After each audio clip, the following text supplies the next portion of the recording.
Bonjour. Aujourd'hui dans cette nouvelle vidéo, nous allons voir comment répondre avec la voix de l'âme et non avec la voix de l'ego. Il est très important désormais de se comporter comme ça pour arrêter tout conflit dans votre vie, notamment familiale et sociale ou même amicale. Donc c'est un comportement qu'il faut avoir avec les autres, quel que soit leur niveau affectif, même professionnel. Ce qui est important, c'est qu'en se comportant comme ça, nous ne laissons pas le pouvoir à l'autre, mais nous reprenons notre propre pouvoir. Alors, ce n'est pas un combat de chef, ni d'autorité à soumis, c'est une question de bien-être. Souvent, quand nous répondons à l'autre, il faut avoir un moment de recul dans la vie et conscientiser en fait ce que l'autre essaie de nous dire. Vu que la plupart du temps, nous répondons avec la voix de l'ego et donc du conflit. Ce qui est important, c'est de conscientiser et se dire qu'est-ce que cette personne essaye de me dire et comment je puisse lui répondre sans qu'il y ait de conflit. Donc c'est tout simple. Par exemple, on vous attaque et on vous dit voilà, tu es un mauvais père. Je prends cet exemple parmi tant d'autres où tu es un mauvais mari. Vous répondez, explique-moi pourquoi je suis un mauvais mari ou un mauvais père, car j'aimerais justement évoluer pour mon bien et pour ton bien et pour que notre relation soit dans cet équilibre et dans le bien-être et non dans un conflit absolu qui va te détruire et qui va me détruire. Voilà. Donc c'est important pour être bien soi-même, il faut aussi que les autres soient bien eux-mêmes. Si vous répondez avec la voix de l'ego, nous l'avons tous fait, même moi, voilà. Donc si nous répondons avec la voix de l'ego, nous créons un conflit, une surenchère. Si c'est dans le domaine professionnel, donc nos patrons, nos chefs, etc., voudront avoir le pouvoir et nous écraser, nous détruire, nous manipuler, nous conditionner, etc., pour nous faire rentrer dans le rang. Si nous rentrons dans la voie de l'âme, alors c'est sûr que pour certaines personnes, notamment dans le milieu professionnel, nous allons paraître un peu comme des extraterrestres ou pour des gens qui sont particuliers. Mais c'est comme ça, vous devez lâcher toutes ces attentes et puis vous devez vous en foutre en fait de ce qu'on pense de vous. Parce que voilà, c'est ça le problème de l'humanité, c'est que les gens sont cartésiens et donc ils ont besoin de reconnaissance. Mais la reconnaissance, nous devons l'avoir que par rapport à nous-mêmes. Alors, ces choses font partie de nos sous-personnalités actives, donc nos facettes de notre âme, en miroir. C'est-à-dire que tout ce qu'on va venir vous chercher comme négativité dans votre vie, dans notre vie, ce sont des facettes que nous devons régler par cet enseignement de vie, vu que nous sommes à l'école de la vie. Notre vie, c'est simplement une école. Voilà. Alors ici-bas, il y a l'enfer, puisque l'être humain l'a créé par cette négativité à l'extrême. Nous le voyons donc notamment avec ce qui est aux actualités à l'heure actuelle, le terrorisme. Le terrorisme, pourquoi il est là? Parce que derrière, il y a eu des guerres, des manipulations de certains pouvoirs politiques qui ont été se mêler en fait de ce qui ne les regarde pas. Ça aurait pu très bien être réglé autrement. Voilà. Donc, quand on apprend à répondre avec la voix de l'âme, on répond dans l'équilibre du yin et du yang. Vous avez tous vu dans le symbole du yin et du yang, il y a une particularité de négatif et de l'autre côté une particularité de positif. Chaque personne n'est pas tout noir ni tout blanc. Ce qu'il faut, c'est prendre notre ego, notre estime de nous, notre fierté, tout ce côté qui est négatif, parce que souvent on me dit l'ego c'est ce qui va me faire avancer. Non, c'est faux. L'ego c'est tout ce qui va te détruire et qui va entretenir ta haine. Ce qui va te faire avancer, c'est ta volonté de construire dans un monde positif. que tu créeras déjà par rapport à toi et par rapport après aux autres. Donc quand on est dans cet équilibre, on fait taire l'ego, mais on ne peut pas le détruire, puisque cet ego fait partie d'une énergie masculine, une énergie négative certes, mais masculine, que chacun de nous retrouvons en nous par ce côté masculin qui est sacré et cette partie féminine qui est sacrée, donc le yin et le yang. Voilà. Donc, quand on a ce recul dans la vie, on arrive à mieux gérer ces problèmes et évacuer les émotions qui sont dans notre corps, hein, puisque souvent nos émotions rentrent par une peur, mais elles ne sortent pas. Il faudrait qu'elles sortent par d'accord? Donc, tout ce que je vous apprends là, c'est des choses qu'il faut que vous mettiez dans votre vie, hein, pour pouvoir vous transcender, avancer fortement dans votre vie et atteindre ce développement et cet éveil spirituel. Alors, ce qui est important donc dans cette vie, alors les soins énergétiques font partie de cette trinité, comme j'explique dans une de mes vidéos, qui sont un des piliers fondamentaux de la médecine traditionnelle, mais pour qu'elles soient conscientisées, pour qu'elles durent dans cette réalité de notre corps physique, il faut apprendre à gérer aussi soi-même ses émotions. C'est ce que beaucoup de gens n'ont pas compris dans les thérapies, puisqu'ils attendent du thérapeute un sauveur, un magicien, comme s'il avait une baguette magique, il pouvait nous changer automatiquement. Mais ce n'est pas possible. Le thérapeute, il est là pour vous aider au moment présent où vous allez mal à évacuer toutes ces émotions, mais au quotidien, il ne vit pas avec vous. Donc, en conscientisant en fait tous vos problèmes, vous arrivez vous-même à activer votre pouvoir d'auto-guérison en lâchant toutes vos peurs, vos manques de confiance en vous et tout ce qui ne va pas en énergie négative. Donc tout à l'heure je vous expliquais en fait nos facettes, nos multifacettes et de notre âme. Donc c'est important de mettre le doigt là où tout va mal dans notre vie.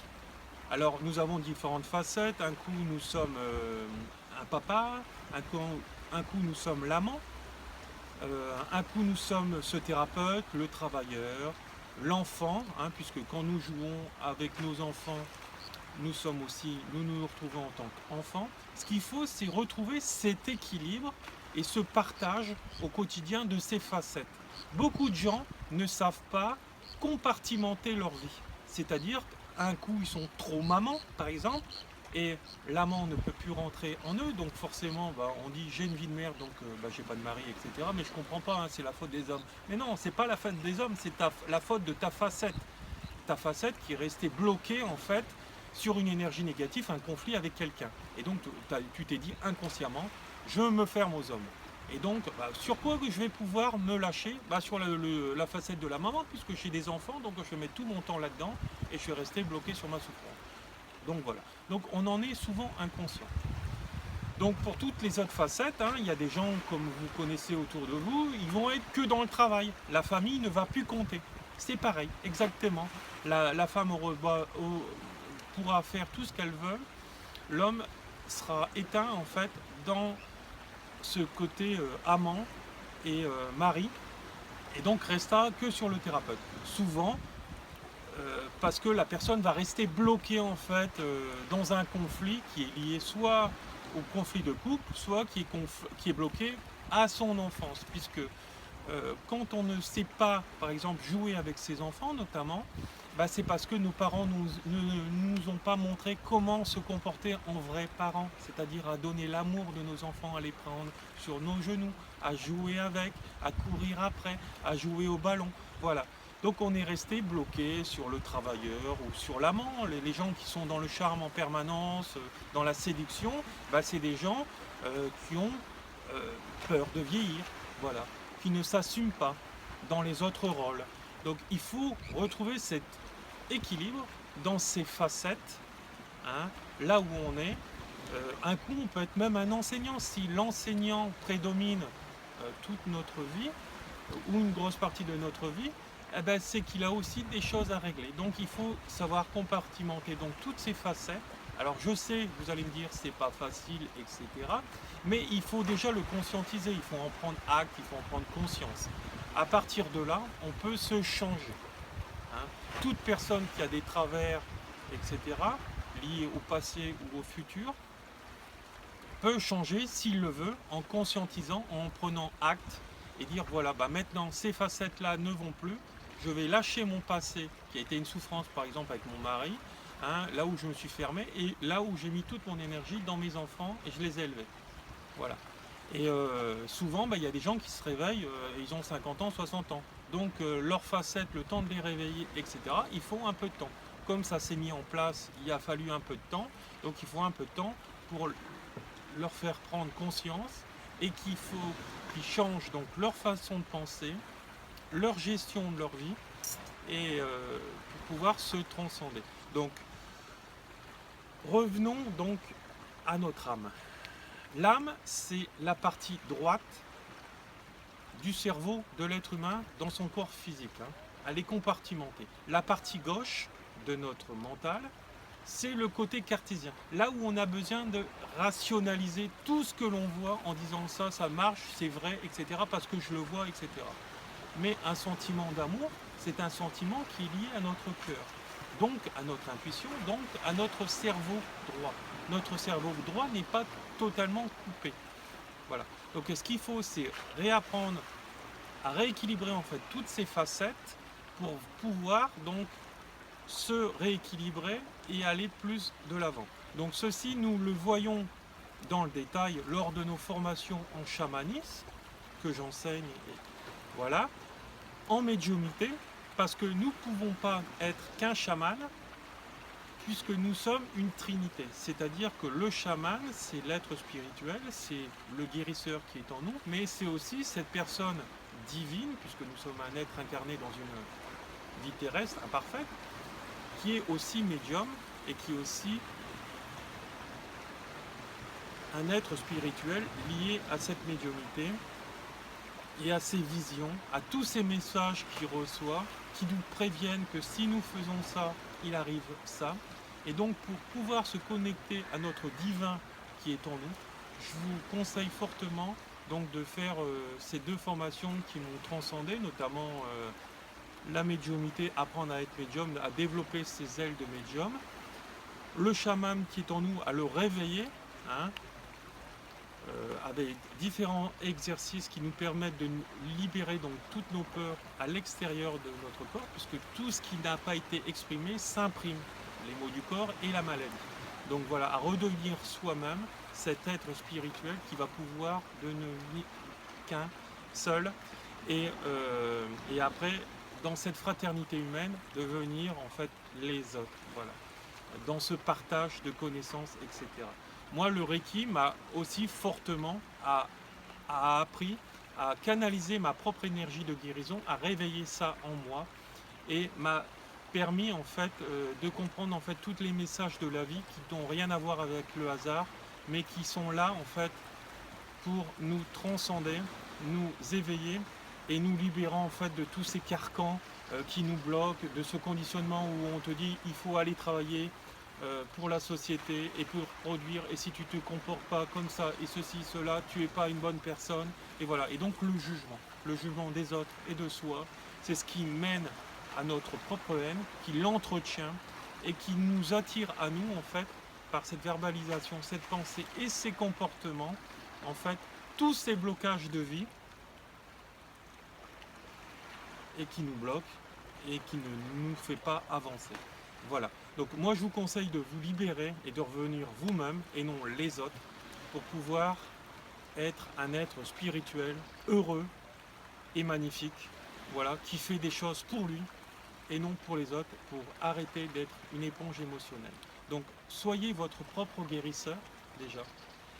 Et si un jour vous n'arrivez pas à évacuer ces émotions, oui, là vous allez voir des thérapeutes qui vont vous aider, etc.